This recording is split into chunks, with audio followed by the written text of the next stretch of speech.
In the silence between crumbling empires and rising superpowers, the world's greatest secrets were never buried in vaults, but entombed in shadows.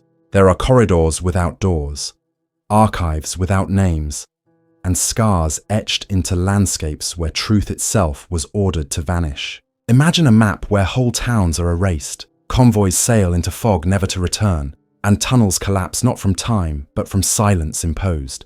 These stories drift at the edge of memory, flickering like coded signals in the static of forgotten radios. They whisper of scientists who walked into the night and were never seen again, of files stamped with words so final they might as well be tombstones. Here, war does not end. It mutates into secrecy, and in the dark silence left behind, fragments of truth wait, dangerous enough to be hidden, powerful enough to change everything if ever brought to light. Chapter 1. The Forgotten Files of Operation Harpoon.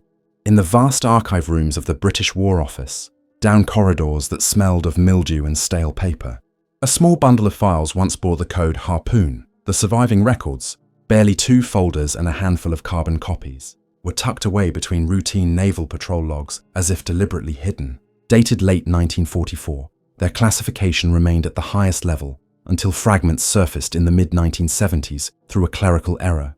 What little remains suggests an operation launched not for reconnaissance, nor for troop deployment, but for the interception of a single convoy moving southward along the Norwegian coast. The name itself, Operation Harpoon, appeared only twice in official registry books before being crossed out in red ink. According to naval movement sheets from the Admiralty's Rosyth Command, 3 British submarines, HMS Venturer, HMS Stubborn, and HMS Sea Dog, departed quietly in late October 1944. The deployment was not coordinated with standard fleet activity and was logged under vague wording. North Sea surveillance. The crew's pay records show double hazard compensation, a rare occurrence even in wartime. Venturer is best remembered as the submarine that would later sink U-864, the only underwater-to-underwater kill in naval history. But these October movements predate that by several months. Testimonies from surviving sailors, decades later, recall an order briefing that mentioned cargo of high urgency and the strict interdiction of knowledge transfer. Norwegian resistance channels offer further fragments. Intercepts held by the Special Operations Executive, discovered in a declassified batch, reveal messages passed through the Milorg network. One coded telegram from Trondheim in early November reads, "The convoy departs with ash barrels disguised. Escort tight. Civilian movement restricted." The phrase ash barrels was used repeatedly in resistance slang, usually meaning containers of uranium oxide, a material Nazi Germany had been gathering for nuclear research under the Uranverein project. Other accounts speak of turbine parts, possibly linked to the V2 propulsion systems being tested at Peenemünde before the site was destroyed. Whatever it was, the urgency was clear. Both the Allies and the Germans knew time was running out. The convoy itself consisted of at least 3 merchant freighters, with Kriegsmarine destroyer escorts. Yet in Allied naval summaries, no such convoy is recorded. American intelligence cables later referenced a northern fleet of shadow, disappearing before reaching Bergen. If these ships never reached port, then where did they vanish? No wreckage was found, and no official battle report exists from the Royal Navy. The mission's silence is louder than any admission. Post-war testimonies complicate matters further. In 1951, a Norwegian fisherman named Einar Thorsen gave a deposition to local police claiming that one November night he saw strange lights near a fjord south of Bodø. He reported hearing gunfire offshore and later finding blackened wreckage washed ashore, metal, fragments unlike ordinary ship steel, etched with numbers he could not understand. He was instructed by British officers to surrender the debris and was told never to speak of it again. His statement was filed away, untranslated, until rediscovered by historians in the 1990s. Even more chilling are the missing villages. In a German civil defense logbook, there is a record that 2 small coastal communities, Langvika and Stearns, were temporarily evacuated in November 1944 due to military necessity. Yet, no resettlement was recorded after the war. By 1946, both villages had been erased from maps, their residents untraceable. When British naval correspondents questioned this in 1947, the inquiry was abruptly dropped, with the matter sealed under Section 136 of the Public Records Act. Survivors who fled to inland Norway spoke later of soldiers arriving without insignia, ordering families to board trucks at gunpoint. They were told it was for safety due to coastal bombardment. None ever returned. The silence in Soviet records is just as telling. Declassified GRU documents from the Cold War show that Soviet reconnaissance flights in 1946 and 1947 repeatedly photographed the Norwegian fjords, not for fortifications, but for geological disturbances. Reports reference abnormal burial sites in fjord sediment layers, suggesting large objects had been sunk or deliberately entombed beneath. Some Soviet officers speculated it was evidence of scuttled German submarines. Others claimed barrels of technical cargo were dumped to prevent Allied capture. The obsession persisted well into the 1950s, when Soviet survey ships repeatedly trespassed into Norwegian waters, only to be escorted out by NATO vessels. British correspondence from 1962 adds a final layer of suspicion. An internal Admiralty memorandum refers obliquely to the consequences of Harpoon and instructs that no public inquiry should ever reference it. The memorandum is signed by a Rear Admiral who had served as a liaison with American naval intelligence during the war. Why decades later would the British still fear exposure of this mission? Theories abound. Some argue the convoy carried nuclear materials, possibly bound for a last-ditch German bomb project. Others suggest experimental propulsion systems, perhaps linked to the advanced jet and rocket designs later mirrored in American and Soviet programs. A third possibility is biological or chemical weapons, sealed in barrels and intended for transport out of occupied Europe. The absence of evidence does not erase the traces left in testimony. In the late 1970s, a former signals officer, Commander Richard Hambury, gave a private lecture at a naval club in Portsmouth. He hinted that in 1944 he had monitored coded transmissions concerning a captured cargo, highly unstable, secured under secrecy. He died less than a year later, his notes confiscated from his home by government officials. When contacted by researchers in 1991, his surviving family admitted that they were warned never to discuss his service records. His service file remains heavily redacted. What seems clear is that Operation Harpoon was no ordinary naval interdiction. The Royal Navy did not risk 3 submarines, resistance coordination, and civilian evacuations for routine munitions. Something far more sensitive was at stake. Whether the cargo was successfully intercepted or destroyed remains unknown, but the disappearance of entire villages, the silence of survivors, and the obsessive secrecy of both British and Soviet authorities suggest an outcome too explosive for public acknowledgement. In modern times, divers who have attempted to explore the suspected fjord sites report unusual hazards. Some describe distorted compass readings and sudden equipment failure when descending into the depths. In 2004, a private expedition led by a Norwegian maritime group announced it had located anomalous wreckage embedded deep within sediment layers. Within days, the Norwegian government issued a ban on further diving in the area, citing environmental protection. No environmental survey has ever been released. The forgotten files of Operation Harpoon serve as a reminder that history is not simply written by the victors. It is edited, redacted, and at times erased. Whatever was pulled from those Norwegian waters, or perhaps buried within them, was deemed too dangerous to acknowledge. The scattered testimonies, the vanishing convoys, the erased communities, all converge toward a chilling conclusion.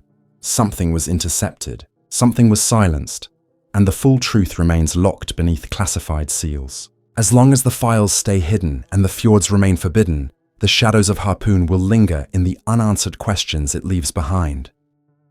Chapter 2: The Disappearing Convoy of Gdynia Port. January 1945 was a season of collapse for Nazi Germany. The Red Army's Vistula Oder offensive surged westward, consuming East Prussia and threatening the Baltic ports. Gdynia, once a bustling hub of Kriegsmarine operations, had become a staging ground for desperate evacuations. Tens of thousands of civilians, wounded soldiers, and military staff sought escape by sea. Among the countless departures, one convoy has remained an enduring mystery. A formation of vessels that sailed under fog and never reached its destination. Its absence has been excised from official German naval records, while Allied intelligence files allude to a disappearance too unsettling to explain. The convoy, identified only in fragmentary Allied decrypts as Sonderfrachtgruppe, or Special Cargo Group, departed Gdynia around 18th of January 1945. German sources remain silent, but intercepted Enigma traffic preserved in Bletchley Park archives mentions Sonderfracht secured aboard 3 transports, escorted by destroyers. The term Sonderfracht appears in several surviving cables, typically referencing shipments of unusual priority, not gold, not civilians, but items of technical secrecy. One partially decrypted fragment speaks of containers sealed under Schutzstaffel authority, marked with warning symbols. The escort consisted of at least 2 destroyers and several smaller craft, yet their whole numbers were absent from Kriegsmarine movement sheets. The convoy was bound for either Kiel or Flensburg, though no surviving reports confirm its arrival. Royal Air Force patrol logs add another layer. On 19th of January, pilots flying out of Scotland under Coastal Command reported sighting a convoy in the southern Baltic moving under heavy fog. One entry notes unusually tight escort formation and several large transports riding low in the water.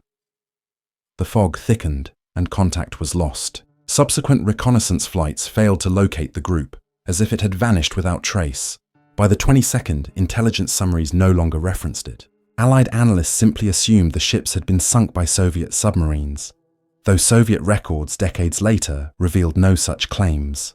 Not a single U-boat or Soviet sub-patrol reported an engagement with a German convoy during that window. The mystery deepens with Polish sources. In the 1960s, divers from the Polish Navy were tasked with surveying the seabed near Hel Peninsula, where Soviet minefields had once been laid. Their reports, later obtained by independent researchers, describe large areas of twisted, unidentifiable wreckage. One diver recalled structures resembling bulkheads but twisted beyond recognition, as if crushed inward rather than destroyed by torpedoes. Crates bearing faded insignia were discovered but swiftly confiscated by Soviet officers who accompanied the mission.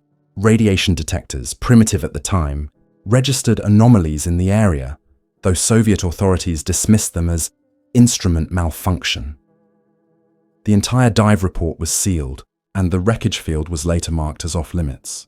There were survivors' whispers too, though none officially recorded. A Polish fisherman named Jakub Lis claimed in 1947 that he had seen lifeboats adrift in icy waters near Weber days after the convoy's disappearance. He described the occupants as uniformed Germans, but their condition was beyond natural death, with skin darkened and blistered despite the freezing sea.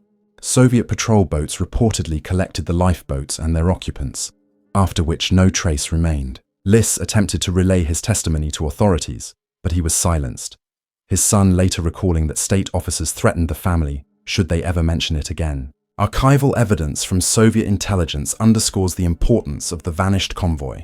Declassified KGB memoranda from 1952 reference Baltic anomaly incident of January 1945 and note that strategic materials were believed lost at sea, requiring recovery priority.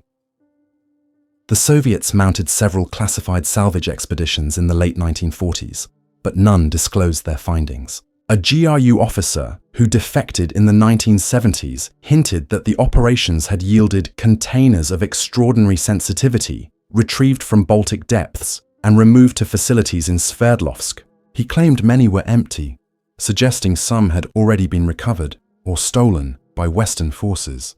Western intelligence also appeared uneasy. In 1983, the British Ministry of Defence declassified a series of wartime naval records. Among them was a thin folder referencing convoy sighting, Gdynia origin, suspected priority shipment. Within months, the file was abruptly reclassified, citing national security. Requests for access have since been denied. What had seemed an obscure detail was suddenly treated as a matter of state secrecy nearly 40 years later. That reclassification has fueled speculation among historians. Perhaps the cargo involved nuclear materials.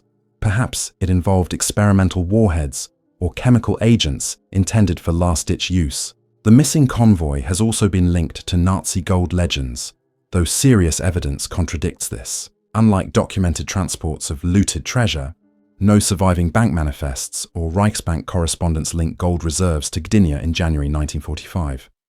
Instead, the language of intercepted messages points toward technological shipments, possibly components of missile projects or atomic research. The Uranium Club, though far from producing a functional weapon, had stockpiles of uranium oxide and heavy water. If such materials were indeed aboard, their loss or capture would explain both Allied and Soviet silence. Families of German sailors have occasionally surfaced with fragments of memory. In the 1990s, descendants of a Kriegsmarine officer produced a diary recovered from his belongings. The final entry, dated mid-January 1945, refers to embarkation aboard Hildebrandt Convoy, cargo unusual, security under black uniforms. The officer never returned. The diary, weathered and incomplete, remains one of the few first-hand references to the convoy's existence. Today, sonar surveys of the Baltic hint at wrecks lying buried in silt, though official surveys remain tightly controlled. Independent expeditions frequently encounter military obstruction. In 2006, a Swedish diving team claimed to have located an unmapped debris field near the former route of the convoy. Within weeks, their exploration permit was revoked by authorities citing hazardous environmental conditions. The divers reported seeing the shapes of large holes pressed into seabed clay, sealed by decades of sediment. They were warned not to return. The disappearance of the Gdynia convoy endures not because of folklore, but because of the silence that surrounds it. Unlike many wartime mysteries, this one carries the imprint of official suppression from both east and west. The fog of January 1945 may have hidden more than ships. It may have swallowed evidence of an entire dimension of the war the public was never meant to see. The ships left Gdynia full, their escorts vigilant, their cargo marked for secrecy. They never arrived, and no combatants claimed the kill. What remained was absence, a silence filled only with whispers of radiation, twisted steel, confiscated crates, and lifeboats that carried death itself. If the missing ships indeed bore experimental materials, then their disappearance was not an accident of war, but a deliberate act of erasure. Whether scuttled, intercepted, or consumed by their own cargo, the convoy represents a buried chapter in the final months of the Third Reich. As long as archives remain sealed and seabeds guarded, the truth lies out of reach. The Baltic holds its secrets tightly, and the vanished convoy of Gdynia remains one of its darkest. Chapter 3. Shadow Agents of Operation Eclipse North. As Germany collapsed in the spring of 1945, Allied planners prepared not only for military occupation, but for the control of intelligence assets scattered across Europe. Among the many operations drawn up was one largely absent from official post-war histories, known in fragmented documentation as Operation Eclipse North. While Operation Eclipse itself referred broadly to Allied occupation policy in Germany, the North designation surfaces only in annexes and obscure OSS memoranda, pointing to a secret mission across Scandinavia in May and June of that year. Its objective was not disarmament or repatriation, but the quiet retrieval of German intelligence officers who had operated in Norway and Denmark under the Abwehr and SS security apparatus. The operation emerges in a handful of declassified OSS cables from May 1945. One such dispatch from Stockholm notes, priority placed upon securing northern networks, selected individuals to be transferred discreetly to British zone, files retained for future exploitation.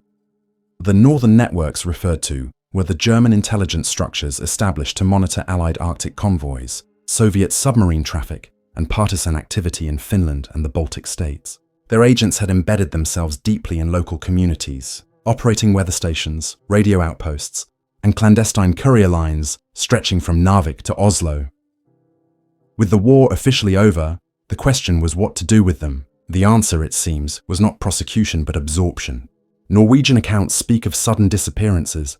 Resistance fighters who had prepared to arrest German officers found them already gone, their apartments emptied overnight.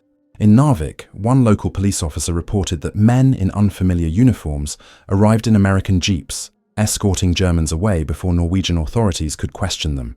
Similar reports came from Bergen and Stavanger.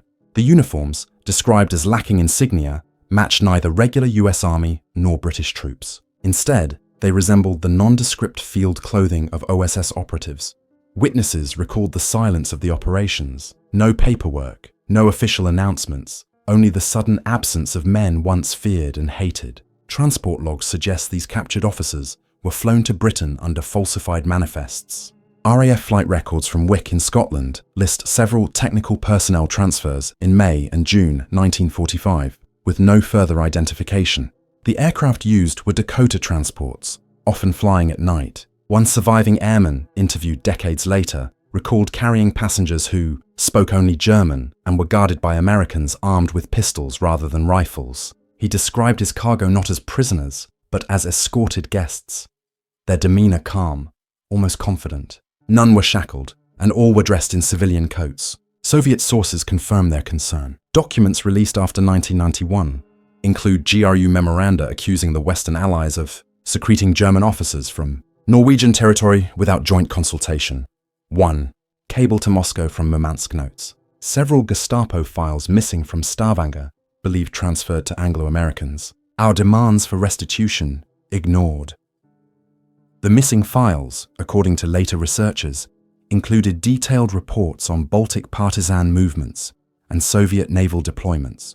Such intelligence would have been invaluable to NATO in the years to come, especially as the Cold War hardened across the Arctic frontier. One of the most compelling traces of Eclipse North is the testimony of German officers themselves. In the late 1960s, a Danish journalist interviewed Karl-Heinz Hoffmann, a former Abwehr operative arrested in Copenhagen. Hoffmann admitted he had been scheduled for transfer under Eclipse Nord, but was overlooked due to illness. He described colleagues who vanished into Allied custody, men he believed were later integrated into Western intelligence. They did not go to Nuremberg, Hoffmann told his interviewer. They went into new offices. When pressed for names, he mentioned an SS Sturmbannführer attached to Sicherheitsdienst operations in Tromsø, known only as Kruger. Kruger never appeared in prisoner roles and was never tried for war crimes. Fragmentary American correspondence adds weight to Hoffmann's claim. An OSS report titled Northern Prospects, filed in June 1945, includes the line, "Selected elements extracted for Arctic surveillance capacity, future use anticipated in Soviet countermeasure planning." The phrase Arctic surveillance capacity likely refers to the detailed weather and navigation networks established by the Germans in northern Norway, assets that would later prove crucial to Cold War submarine patrols. The Allies, it seems, had little interest in erasing these networks. Instead, they sought to inherit them. Norwegian and Danish officials protested, but their voices carried little weight in the immediate aftermath of liberation. In 1947, the Norwegian Ministry of Justice opened an inquiry into irregular disappearances of German prisoners during the final weeks of occupation. The inquiry was quickly closed, citing lack of documentation. Survivors of the resistance later expressed bitterness, believing their sacrifices had been undermined by Allied pragmatism. They had fought to capture collaborators and occupiers, only to see the most dangerous of them spirited away into secret custody. By the early 1950s, rumors of Eclipse North had been subsumed into Cold War reality. NATO's early warning systems and Arctic monitoring bore uncanny resemblance to German wartime infrastructure. Weather stations established in Svalbard and northern Norway often occupied the exact coordinates of former Wehrmacht outposts. Some Norwegian military officers privately questioned how NATO had acquired such precise knowledge of German Arctic logistics. The answer may have lain in the whispered extraction of intelligence officers who had once built those systems. The shadow of Eclipse North also appears in Soviet naval planning. Maps from the late 1940s reveal a curious emphasis on securing Arctic sea lanes, especially around the Norwegian coast. GRU analysis repeatedly warned that former German networks were now serving Western interests. Soviet paranoia was not unfounded. If the Allies had indeed inherited Abwehr files and personnel, they would have gained a decisive advantage in monitoring Soviet movements in the North Atlantic. In 1999, a cache of American documents was declassified at the National Archives in College Park. Among them was a memorandum from 1945, stamped secret, titled Disposition of Northern German Elements. The text was heavily redacted, but one surviving line stated, "Final Eclipse North transfers complete, 31 May, subjects dispersed per directive." The phrase subjects dispersed suggests not a temporary detention, but long-term integration into intelligence structures. Where they went and what became of them remains unknown. To this day, Norway's official histories make no mention of Eclipse North. The few references that exist are buried in appendices or obscure footnotes. When questioned in the early 2000s, the British Ministry of Defence acknowledged no such operation. Yet the convergence of witness testimony, fragmented cables, and Soviet complaints paints a consistent picture.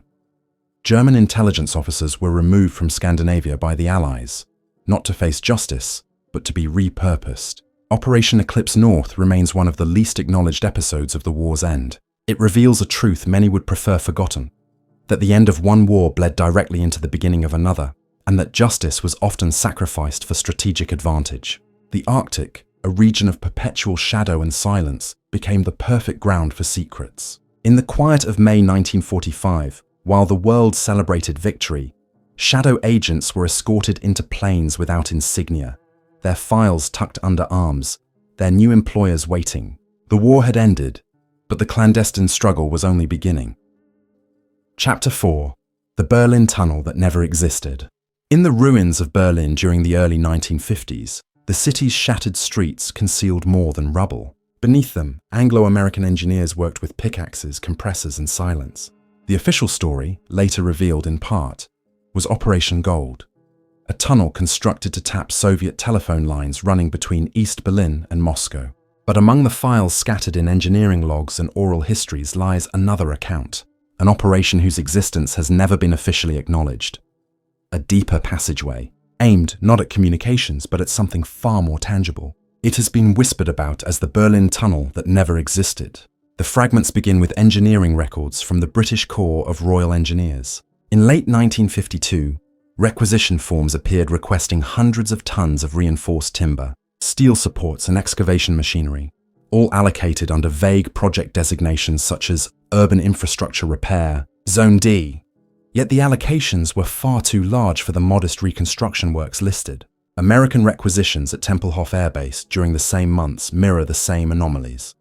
Shipments of ventilation tubing, electrical cabling, and explosives under maintenance. The paper trail suggests a massive underground project whose purpose was carefully disguised. Former workers, interviewed years later, described night shifts beneath the city. One engineer recalled being escorted by armed guards into shafts concealed under collapsed warehouses in Neukölln. They dug in silence, instructed to avoid contact with German civilians. The tunnel, he claimed, was not a straight bore, but a complex network of reinforced corridors. His testimony included the phrase, Karlshorst Target, an area in East Berlin then used as Soviet headquarters. Yet unlike the publicly acknowledged Operation Gold, this tunnel was said to angle deeper, passing beneath not communication lines, but sealed bunkers constructed during the war. Karlshorst itself had a sinister past. During the final months of 1945, Soviet engineers had seized German military depots in the district, including rumored underground vaults once used by the Wehrmacht for weapons storage. Allied aerial reconnaissance from 1944 showed suspicious mounds and camouflage nets across Karlshorst, yet post-war maps erased them. The theory that the Soviets stored captured German technology there is supported by scattered CIA cables from the 1950s. One decrypted report states, increased guard activity around Karlshorst complex, nighttime rail shipments, unknown materiel. The tunnel project, if real, may have aimed at penetrating these vaults. Soviet sources provide indirect confirmation. A GRU officer who defected in 1971 described an Anglo-American tunnel discovered in 1956, not reported to the public. He claimed that Soviet counterintelligence had monitored excavation sounds for months and finally sealed the passage using controlled detonations. What they found inside, he alleged, was not simply wiretapping equipment, but crates of excavation gear abandoned in haste, suggesting that the tunnelers had sought access to something beyond communications. He mentioned sealed compartments with markings of 1944, implying remnants of Nazi storage. His story remains unverifiable, yet it aligns with unexplained seismic activity recorded by Berlin's Technical University in early 1956, tremors consistent with underground detonations in East Berlin. The secrecy surrounding the second tunnel was reinforced by peculiar omissions in declassified files. In 1997, the CIA released thousands of pages on Operation Gold. Buried within was a reference to Project Subsection B, non-telephonic, abandoned post-detection. The text was heavily redacted, but historians have speculated that Subsection B referred to the deeper tunnel. Why it was abandoned remains uncertain. Some argue it was compromised by Soviet counterintelligence from the start, thanks to George Blake, the British spy who revealed Operation Gold.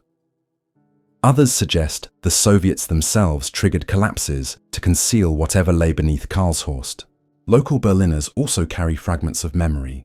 In 1955, residents near Ostkreuz reported hearing faint vibrations at night, like distant machines. When they asked Soviet authorities, They were told it was related to subway reconstruction. Yet subway maps of the era show no such works in that sector. A retired Berlin tram driver later recalled Soviet trucks arriving at odd hours, unloading earth and debris that appeared to be freshly excavated clay. The secrecy was so absolute that even East German municipal engineers were kept away. The most haunting evidence lies in the geological surveys. In 2002, a team of German geologists conducting routine studies beneath Berlin detected unusual anomalies under Karlshorst. Voids far deeper than the city's subway tunnels, lined with material inconsistent with natural sediment. The anomalies suggested man-made chambers collapsed and sealed. Though the team's report was published briefly, it was swiftly withdrawn after municipal authorities cited safety concerns. Subsequent exploration permits were denied, and the anomalies remain uninvestigated. What could have been hidden beneath Karlshorst that justified such efforts? Some speculate it was German chemical or biological weapon stockpiles, sealed and later appropriated by the Soviets. Others point to advanced technology, perhaps components of the V2 successor projects or jet propulsion prototypes. A third possibility is more mundane, yet equally dangerous. Archival material, SS files detailing war crimes or intelligence networks, too explosive to ever surface publicly. Whatever it was, both sides had reason to conceal it. For the West, discovery would have been a propaganda coup. For the Soviets, exposure would have been a liability. One final thread emerges from oral testimony of American veterans. A former US Army officer interviewed in 1984 admitted that his unit was stationed to guard an unofficial dig in Berlin. He described nights of hauling equipment into shafts, working under cover of blackout curtains. When asked what the objective was, he replied only, "We were told it was deeper than phones, something the Russians shouldn't keep." His notes, donated to a university archive, were later removed by government request. Even decades later, the secrecy remained intact. Today, Karlshorst is a quiet district, its Soviet headquarters converted into a museum. Tourists wander streets unaware of what may lie below their feet. The official history celebrates Operation Gold as a daring feat of Cold War espionage, yet the whispers of another tunnel refuse to fade. The engineering anomalies, the witness accounts, the seismic tremors, all suggest that a second passage was dug, and that it aimed not at wires but at sealed wartime chambers. What was found, and why it was buried again, may never be revealed. The Berlin Tunnel, that never existed, endures as a phantom in history, a project denied even as traces of its existence remain etched in the earth, like the city above it, built on ruins and silence. The tunnel represents the layers of concealment that defined the early Cold War. Beneath the surface of Berlin, secrets remain entombed, sealed in darkness, waiting for discovery, or perhaps, as intended, to remain forever out of reach. Chapter 5: Project Morgenrot and the Vanishing Scientists. The final weeks of May 1945 brought chaos to a collapsing Reich. As Allied troops flooded southern Germany and Austria, a hidden race unfolded in shadows. Beyond the well-documented Operation Paperclip, in which the United States openly transferred German scientists for rocket and aeronautical research, there existed another program, one buried in incomplete counterintelligence corps reports and whispered about only in fragments, known as Project Morgenrot. Unlike Paperclip's focus on prominent figures from Peenemünde, Morgenrot targeted lesser-known SS technical specialists, men tied not to rocket celebrity, but to obscure experimental propulsion divisions. They vanished without trial, their names absent from official rosters, their work erased. The earliest references to Morgenrot appear in CIC field reports dated June 1945. One document, heavily redacted, describes the removal of research staff from Alpine region, priority transport ensured. Another notes, technical tubes bearing Luftwaffe insignia secured at site, no inventory filed. These reports, found in the US National Archives, point to operations in Bavaria, particularly around Berchtesgaden and Salzburg, areas saturated with both Nazi redoubts and hidden laboratories. Witnesses recalled Allied soldiers arriving at abandoned mines, where scientists had retreated with crates of documents and equipment. Civilians reported convoys moving at night, headlights blacked out, guarded by American MPs who carried orders to silence any onlookers. Displaced persons added chilling testimony. In July 1945, an Austrian refugee camp near Linz recorded the arrival of trucks filled with men speaking heavily accented German. They wore no uniforms, only civilian overcoats. Camp records describe their swift removal within 48 hours by US military escorts, destination unknown. Survivors of the camp later claimed that guards referred to the men as special prisoners, though they were treated not as captives, but as protected assets. Their presence is confirmed in a Red Cross inquiry file, which was later marked closed with the note, "Subjects not in custody." No names survive. Rumours of what Morgenrot sought centre on propulsion experiments buried within the SS Ahnenerbe's technical divisions. Unlike Peenemunde's V2 program, these groups investigated unconventional systems, ramjet engines, exotic fuels, even rudimentary concepts resembling nuclear propulsion. Testimony from a captured Luftwaffe engineer in 1946 described engines without propellers, designed for silent flight, tested in underground chambers near Innsbruck. He mentioned colleagues who disappeared into American custody, men he identified as part of Morgenrot extractions. His Soviet interrogators, frustrated at the gaps, noted bitterly, "The Americans have taken the fringe minds, not only the famous." Soviet intelligence corroborated his frustration. GRU archives declassified after 1991 contain cables lamenting that dozens of technical personnel vanish from Western sectors without registration. Reports list locations where they were last seen: Innsbruck, Garmisch-Partenkirchen, even POW camps near Nuremberg, where entire barracks of German technicians were emptied overnight. Moscow believed these men were funneled into black site laboratories in the United States or Britain. One Soviet cable references Operation Morgenrot Sunrise project aimed at denying us access. The accuracy of that code word in Soviet files suggests they had intercepted Allied communications, but never discovered the operation's full extent. American archives show faint traces. In 1947, an internal War Department memorandum on paperclip includes the sentence, "Morgenrot subjects are not to be included in public rosters. Their technical contributions fall outside current disclosure." The term appears only once, buried among thousands of pages. Why such secrecy? Some historians argue that Morgenrot scientists were tied too closely to war crimes, making their recruitment impossible to justify publicly. Others suggest their research touched on volatile technologies that post-war governments feared to admit existed. Either way, they were removed from the historical record with surgical precision. Family testimonies deepen the mystery. In the 1950s, German widows petitioned the International Tracing Service to locate husbands who had been conscripted into SS technical units. Many were told simply, "No record." In one case, the wife of a Bavarian engineer received a typed letter from US occupation authorities stating her husband had been transported for questioning in June 1945. She never saw him again. The letter itself bore no signature, only a reference number. When she sought clarification, the office claimed the number corresponded to a destroyed file. Her children believed he died in Allied captivity, but others whispered he had been shipped overseas. Physical evidence occasionally surfaced.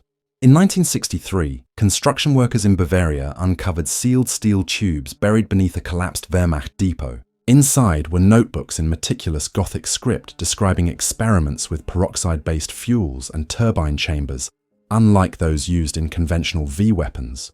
The documents vanished within days, collected by men identifying themselves as American military representatives despite Germany's sovereignty at the time. Local police reports confirm their removal, but the notebooks have never resurfaced. To this day, the incident is cited as one of the few material traces of Morgenrot research.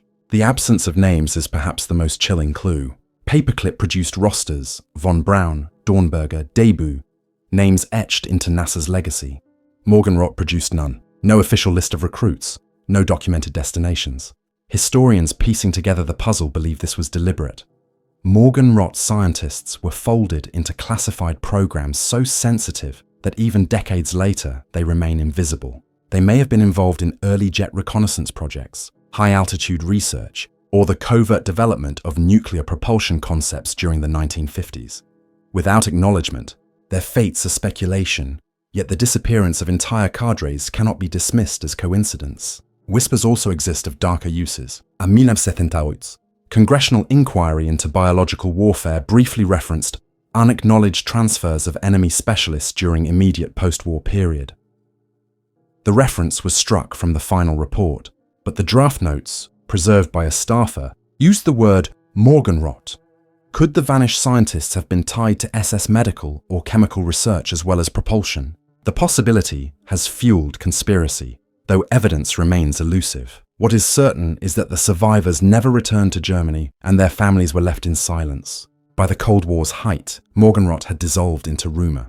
CIA veterans, speaking off-record in the 1980s, hinted at ghost units of German engineers working under assumed identities in American facilities. One claimed they contributed to secret propulsion tests in the deserts of Nevada. Another suggested they had been buried in laboratories so secure that even paperclip veterans never knew their names. Whether true or not, the persistence of such testimony points to a truth carefully obscured. The legacy of Project Morgenrot is one of absence. Empty files, vanished names, silenced families. It reveals the ruthless pragmatism of the post-war world, where justice was often a casualty of strategic competition. The Allies, desperate to deny the Soviets any technological edge, were willing to erase men from history, along with their crimes and their discoveries. What they created in exile, and whether it still lingers in classified archives or forgotten test ranges, remains unknown.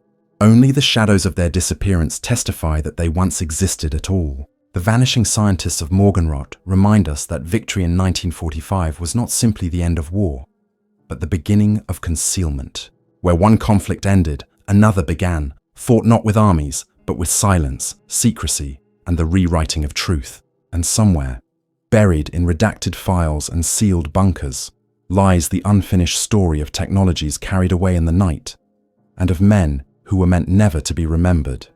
When the lights dim and the reels stop spinning, what remains are shadows stretching farther than victory parades or treaties. The ghosts of vanished missions linger in the cold silence between official pages, their outlines sharper for the very absence that surrounds them. Perhaps the most unsettling truth is not what was uncovered, but what remains deliberately unspoken. Technologies sealed in forgotten vaults, names erased so cleanly they echo louder than the living. History, in its official form, is a scaffold of what could be admitted. Beneath it lies a labyrinth of what was buried. As you step away from these echoes, remember that silence can be louder than confession, and the spaces left blank may carry the heaviest weight. Somewhere, in the dark between the lines, the forgotten still watch, and their secrets remain untouched, waiting to surface when the world least expects it.